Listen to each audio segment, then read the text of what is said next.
In our history, the Berlin Wall fell on November 9th, 1989, a moment that symbolized not only the collapse of the German Democratic Republic, GDR, but also the unraveling of the entire Eastern Bloc. But what if it hadn't? What if instead of celebrating reunification, Germany remained divided? In this alternate timeline, the wall endured, and so did the Cold War. The key divergence occurs in late 1989. Facing mounting protests in East Germany, the ruling Socialist Unity Party, SED, does not lose control. Instead of opening the border, General Secretary Egon Krenz receives full backing from hardliners in Moscow, where Soviet Premier Viktor Chebrikov, a KGB man in this alternate timeline, replaces Gorbachev earlier that year through an internal coup. Under Chebrikov, perestroika is dismantled, glasnost is curtailed. The Soviet Union abandons reform and recommits to ideological orthodoxy. When protests erupt in Leipzig and East Berlin, East German security forces crack down with brutal efficiency. Hundreds are arrested, dozens disappear. Western television captures glimpses of the repression, but the wall remains closed. Borders stay sealed. The West is outraged, but not united. In Washington, President George H.W. Bush considers sanctions, but is cautious not to provoke direct confrontation. Western Europe expresses concern, but the European community lacks consensus. Thatcher warns against instability, while Mitterrand urges calm. As weeks pass, the momentum of Eastern resistance slows. The revolution that never was quietly fades. By 1990, East Germany stabilizes, harshly. The Stasi intensify surveillance. Dissidents flee or vanish. The regime survives, propped up by Soviet military presence and economic support. Meanwhile, Chebrikov solidifies Soviet control over Eastern Europe. In Poland, Solidarity is dismantled. In Czechoslovakia, reformists are imprisoned. In Hungary, borders are resealed. The Iron Curtain hardens once more. Berlin remains divided. The western sectors remain under the influence of the Allies, democratic, capitalist, and globally connected. West Berlin is a beacon of freedom, encircled by concrete, guarded by snipers. East Berlin, in contrast, is gray, silent, and heavily monitored. Families remain separated. Tensions, frozen for decades, begin to thaw, but not in a good way. In the United States, a new strategy emerges. Cold War 2.0. Covert operations increase. Radio Free Europe boosts its broadcasts. Satellite surveillance expands. Propaganda and espionage replace diplomacy. The CIA works with resistance cells in Eastern Europe, funding underground newspapers and pirate radio stations. But the Soviets adapt too. Their cyber and psychological warfare grows sophisticated. The Cold War becomes colder and smarter. By the early 1990s, the division of Germany no longer seems temporary. Children born in 1961, the year the wall was built, are now adults with no memory of a united Germany. Two cultures evolve side by side, one shaped by consumer capitalism and pop culture, the other by state socialism and disciplined conformity. Western Germany continues to thrive economically. Frankfurt becomes Europe's financial hub. The European community expands, but without the symbolic weight of a reunified Germany. NATO strengthens, but wariness of direct confrontation with the East restrains its ambitions. In East Germany, the government celebrates its 40th anniversary with parades and military fanfare. Propaganda glorifies endurance. The wall protects our peace. Schools teach children that the West is decadent and dangerous. University students study Marxist theory and Russian literature. Privileges remain tightly controlled. A car, a phone line, or a travel permit are still rare rewards of loyalty. But underground cracks begin to form, not in concretes, but in belief. In quiet apartments and smoky back rooms, East Germans whisper about freedom. They watch smuggled Western tapes, listen to Western music on illegal radios, and pass around Samizdat, secretly published books and essays. The regime controls the present, but memory and imagination belong to the people. And across the world, the wall becomes not just a symbol of division, but of permanence. In this world, the Cold War didn't end in 1989. It evolved. Two systems, capitalist West and communist East, continued their silent, dangerous dance, separated by walls both physical and ideological. In this timeline, the wall still stands, and with it, a different century begins. By the mid-1990s, the world had adjusted to the idea that the Cold War might never end. The global order remained frozen. NATO on one side, the Warsaw Pact on the other. But beneath this surface of stability, the consequences of a still divided Germany became increasingly visible. West Germany, or the Federal Republic, remained an anchor of the Western Alliance. Without reunification to absorb East Germany's economic burdens, West Germany's economy surged ahead. Frankfurt, Hamburg, and Munich became Europe's wealth engines. German corporations expanded globally.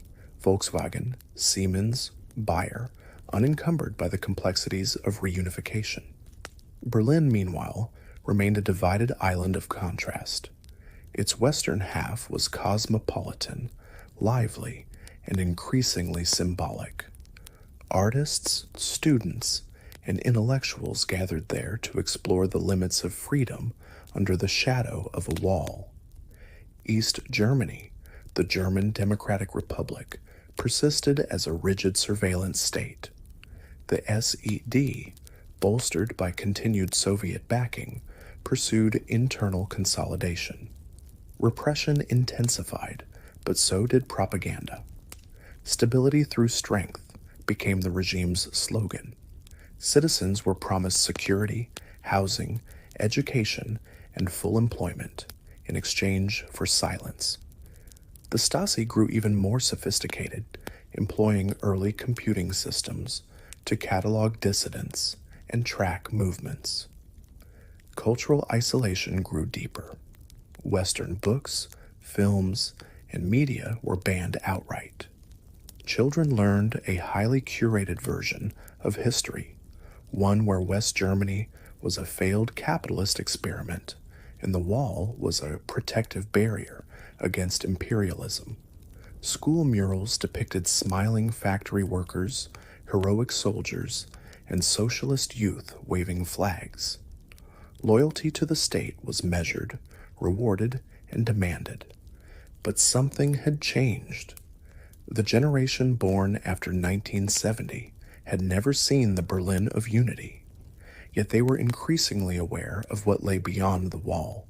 Satellite dishes, illegal but spreading, brought glimpses of Western television. Bootleg VHS tapes of Michael Jackson concerts, American action films, and West German soap operas circulated hand to hand. These fragments became dangerous symbols of a world forbidden but alluring. Universities became quiet breeding grounds of doubt. In Leipzig, Rostock, and East Berlin, student circles debated the limits of Marxist-Leninist thought. Some professors hinted at alternative interpretations of history. A few brave intellectuals published neutral, academic works that subtly questioned the regime's official narrative. These were not open revolts, but neither were they blind obedience. Meanwhile, diplomacy between East and West Germany settled into a strange rhythm, formal, cold, and predictable. The two governments occasionally negotiated trade deals or prisoner exchanges. At Olympic Games, their athletes competed under separate flags. Western leaders continued to call for freedom and reunification, but the calls became quieter, more ritual than real. In Moscow, Premier Chebrikov remained a staunch hardliner. Soviet control over Eastern Europe held firm, though at rising cost. Economically, the Eastern Bloc stagnated. The USSR poured resources into East Germany to prop up its technological development: computers, industrial automation, military equipment. But even that couldn't mask growing inefficiencies. Soviet citizens themselves began to feel the burden. Grumbling was common, dissent less rare. Yet still, the Iron Curtain held. In the United States, the Cold War entered a new phase. With no collapse of the Soviet Union, U.S. defense spending remained high. The Strategic Defense Initiative, nicknamed Star Wars, was expanded. CIA activity in Eastern Europe surged. American presidents from both parties spoke often of freedom trapped behind concrete. Berlin remained a metaphor in speeches and textbooks, a frozen reminder that not all wars end in gunfire. And so, the two Germanys marched onward. In the West, freedom bred complexity, economic inequality, political pluralism, cultural chaos, but also innovation, expression, and global influence. In the East, order brought predictability and safety, but at the cost of freedom, spontaneity, and trust. The wall itself became more than just a barrier. It became a monument, maintained, reinforced, monitored. Graffiti was removed weekly on the east side. Guard towers were manned day and night. The so-called death strip, a cleared area between the two walls, remained intact, patrolled by dogs and armed men. And yet, young West Berliners turned the wall into a canvas of protest, hope, and resistance, art, poems, messages to the unknown. By 1995, the world no longer waited for the wall to fall. It had become background reality. But for those living in its shadow, the dream of something more, something united, open, and whole, never truly died. In this world, the wall did not fall, but memory remained. And memory, like water, finds the smallest cracks. As the world entered the 21st century, most nations were swept into the rising tide of globalization, internet technology, and digital communication, but not the German Democratic Republic. In this timeline, East Germany survived the 1990s through repression and adaptation, but now it faced a new, more subversive threat: information. While the West embraced the digital revolution, the GDR attempted to contain it. Personal computers were introduced late and only through state-approved manufacturers. Internet access was strictly limited to government institutions and certain universities. Connections to the global network were filtered through massive firewalls and monitored by the Ministry of Information and State Security. The dream of a connected world became a nightmare for a regime built on secrecy. Still, cracks began to show. In cities like Dresden, Jena, and East Berlin, students and underground programmers created secret networks, blacknets, using modems, foreign hardware, and smuggled code. Some managed to connect briefly to Western servers. Others hacked into state systems and left subtle digital graffiti, quotes from banned writers, poems of protest, or simply the phrase, "Ich weiß," I know. the Stasi adapted. By 2005, they had developed an elite cyber unit tasked with digital surveillance and counter-subversion. But the culture of paranoia that once ruled the streets struggled to match the speed and complexity of online dissent. East German youth, born in the 1980s and 90s, had grown up with whispers of the West, and now they could see glimpses of it on screens. In West Germany, meanwhile, life moved fast. With no burden of reunification, the economy continued to soar. Tech companies flourished. Berlin West became a hub of creative industries, music, gaming, design. Young West Germans lived in a blur of opportunity and consumption, but many looked across the wall with unease. Some dismissed the East as a relic, others romanticized it as a land of simpler values. Few truly understood it. Efforts at détente surfaced occasionally. A bilateral cultural exchange program, launched in 2007, allowed a handful of East German students to study briefly in the West. In return, West Germans visited official museums and schools in East Berlin. But both sides knew these were performances, heavily supervised, carefully edited. Internationally, the Cold War had evolved into a cold peace. The Soviet Union, under technocratic successors to Chebrikov, continued to rule with heavy-handed efficiency. Its economy stagnated, but strategic partnerships with China and Iran kept it afloat. The Warsaw Pact remained intact, its members tightly bound by shared surveillance and mutual distrust. NATO, on the other hand, had expanded further east, up to the wall. Poland, Hungary, and the Baltics never broke free in this timeline. But the West, increasingly digital and globally integrated, maintained dominance in soft power. Movies, music, literature, and, most dangerously for the East, ideas. The Berlin Wall stood firm, but not unchanged. Security had been modernized.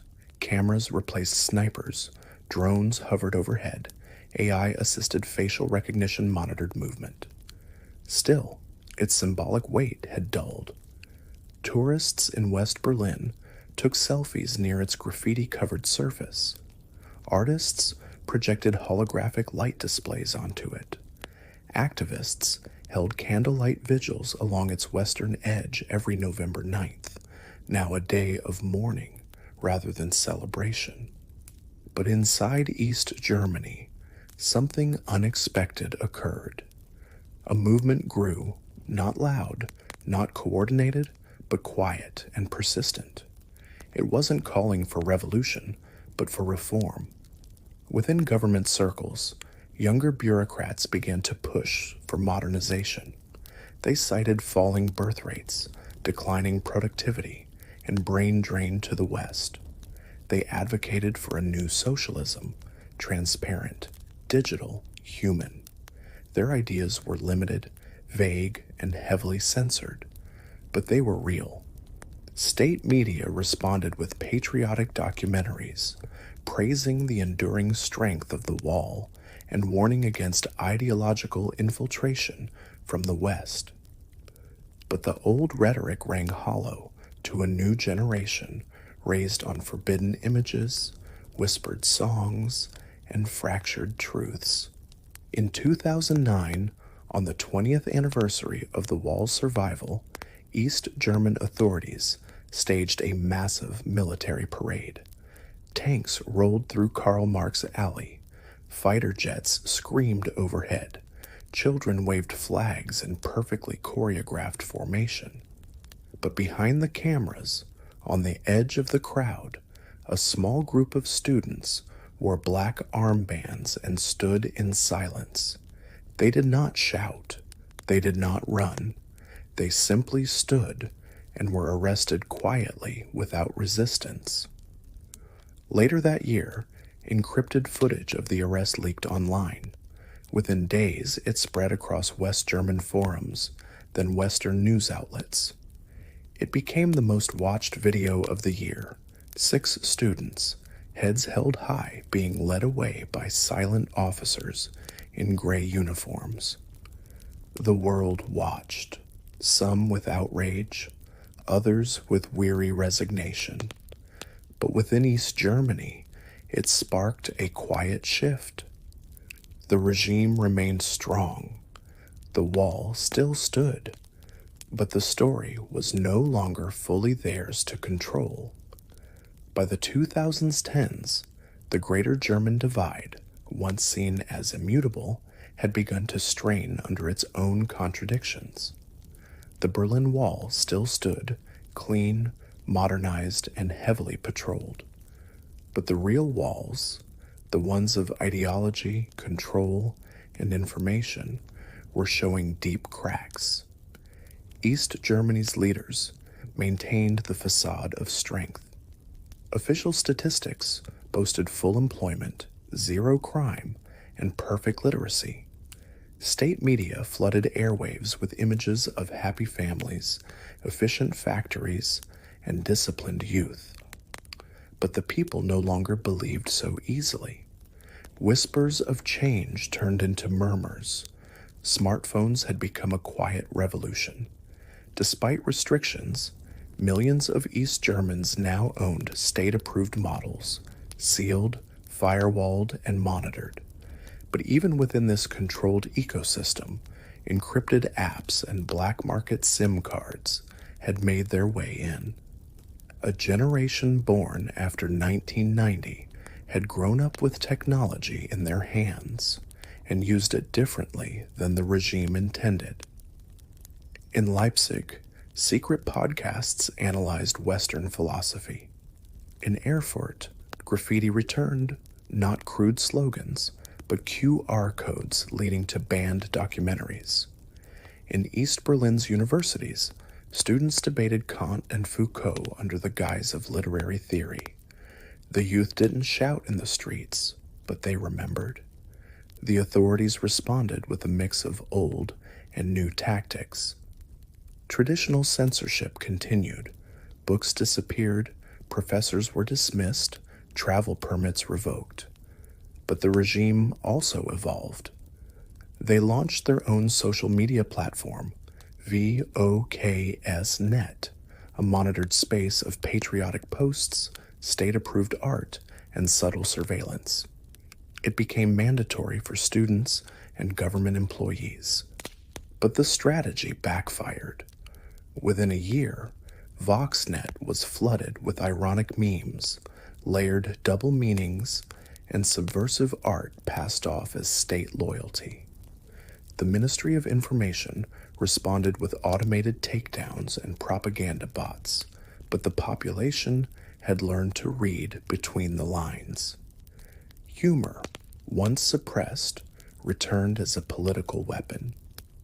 Meanwhile, West Germany, free, fast, chaotic, barely noticed the East anymore. Politicians occasionally called for reunification, but the calls sounded ceremonial. Many Westerners had grown cynical, seeing the East not as an occupied brother, but as an awkward relic. Only activists and some journalists kept the issue alive. They continued to broadcast into the East via satellite and radio, now supplemented by podcasts, live streams, and encrypted forums. A digital underground emerged, a shadow network of bloggers, artists, hackers, and quiet rebels spread across both sides of the wall.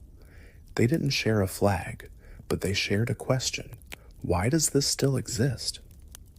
In 2015, a minor scandal sent shockwaves through the East.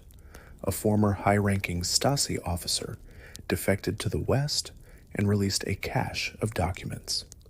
Among them, surveillance records on artists, fabricated trials, and a classified proposal for a second wall, this time digital, intended to isolate the GDR's internet entirely. The leak triggered silent protests, no marches, No chance. Instead, students and workers wore plain gray clothes for one day. Offices were filled with silence. The regime dismissed it as coordinated boredom, but it rattled them. Arrests followed. Voxnet was temporarily shut down for technical upgrades. Globally, pressure mounted. The United Nations debated sanctions. The EU, which still had limited relations with the East, considered freezing trade. The US passed a symbolic resolution condemning the permanent partition of the German people. But no government dared escalate further. The Cold War had long shifted into a cold balance. Armed conflict was unthinkable, yet the ideological tension had returned, not in tanks, but in terabytes. And within East Germany, the leadership was aging. General Secretary Klaus Brenner, a hardliner born before the wall was built, struggled to adapt. His speeches, once thunderous, now sounded out of step. His inner circle fractured. Some urged reform, others repression. Rumors of internal purges circulated. No one felt safe. Then, in 2017, a moment arrived. A train derailment in East Saxony, caused by neglected infrastructure, killed over 200 people. The regime tried to suppress the news, but photos leaked within hours. Video clips showed outdated rails, injured children, emergency workers lacking equipment. Grief turned to anger. For the first time in years, thousands gathered in silent protest at the Karl Marx Monument in Chemnitz. Police surrounded them, but no one moved. These candles were lit, flowers were placed. This time, the world watched. Brenner gave a rare televised address, stoic, vague, and tone-deaf. He blamed external sabotage and capitalist disinformation. But the damage was done. Even loyalists began to doubt. In the weeks that followed, more protests appeared. Small, disciplined, but unmistakable. Artists projected flickering lights onto the wall at night, ghostly silhouettes walking through bricks. Anonymous leaflets quoted old GDR slogans. Ironically, the wall protects our peace was now a bitter joke. Yet the regime endured. It always had. But for the first time in decades, East Germans had begun to imagine something dangerous. Not escape, not rebellion, but change from within. The year is 2025. The Berlin Wall still stands. Not the crumbling Cold War relic that once symbolized division, but a modernized monument of steel, sensors, and surveillance. Its face smoothed by decades of propaganda, its edges sharpened by fear. East Germany, the German Democratic Republic, endures. Officially stable, officially successful. Yet beneath the polished surface, the system is unraveling, not through collapse, but erosion.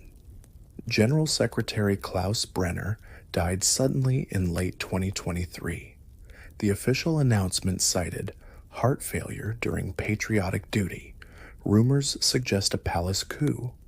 His successor, a younger technocrat named Anke Vollmer, promised renewal without retreat.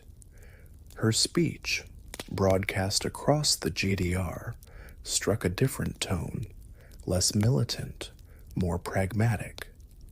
Under Vollmer, East Germany began introducing cautious reforms. Travel permits became easier to obtain, provided the destination was a friendly state. Censorship laws were softened, at least cosmetically. Political prisoners were quietly released, a few dozen at a time, under new rehabilitation programs. Western observers called it Glasnost Light. The changes were real, but limited. The wall remained. The Stasi remained, rebranded as the Bureau for Civil Security. The surveillance state adapted to AI and machine learning. Social credit scores were introduced, borrowed from China's model.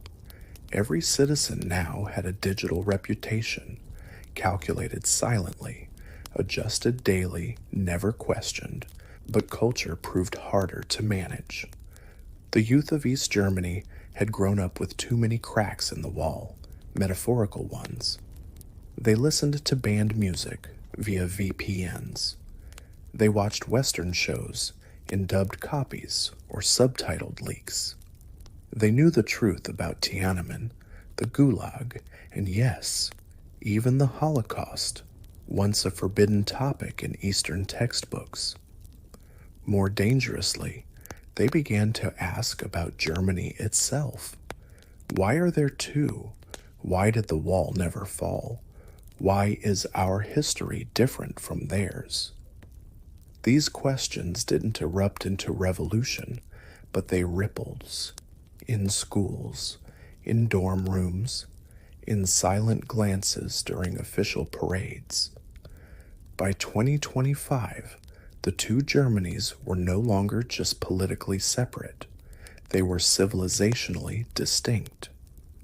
West Germany had fully integrated into a globalized liberal Europe. Its population was diverse, its politics messy but open, its culture dynamic. It had forgotten East Germany as a living reality, remembering it only as history or a curiosity. But East Germany was still stuck between eras, too modern to be Stalinist, too controlled to be free. It had smart cities, but no open press. It had internet, but no Wikipedia. It had elections, but only for pre-approved candidates. Some in the West argued this balance might last forever, a managed dictatorship sustained by apathy, order, and just enough comfort. Others believed change was inevitable. And then, something shifted. It began in Dresden on a quiet spring evening in 2025. A well-known folk singer performed at a state-sponsored concert. Her final song, supposedly approved, was altered live. She sang a rewritten version of an old East German hymn with a single forbidden line. Die Mauer fällt in uns. The wall falls within us. The audience froze. Security hesitated. Cameras kept rolling. The singer was arrested immediately, but the clip went viral, inside the GDR, outside, everywhere. For the first time, the wall was challenged not physically, but poetically. Suddenly, slogans appeared across cities, painted in chalk, projected by handheld lasers, whispered in crowds. Not tear down this wall, but a quieter revolution. Freiheit beginnt im Kopf. Freedom begins in the mind. The regime responded with a mix of fear and fatigue. They tightened controls, blocked foreign media, shut down forums. But the effect was fading. You cannot silence a generation raised on fragments of truth. And then came the first protest, not led by students, but by parents. In Leipzig, a group of mothers and fathers marched in silence to the local Bureau for Civil Security. They held no signs. They chanted no slogans. They simply carried photos of their children, some in exile, some imprisoned, some disappeared. They stood, and the city stood with them. No bullets, no arrests, just silence. Something had changed. Not the wall itself. It still cast its shadow across Berlin, but its power had weakened. Because in the end, the true Berlin Wall was never just a structure of concrete and barbed wire. It was a system of belief that people could be divided forever, that history could be paused, that truth could be managed. and that belief had finally begun to crumble.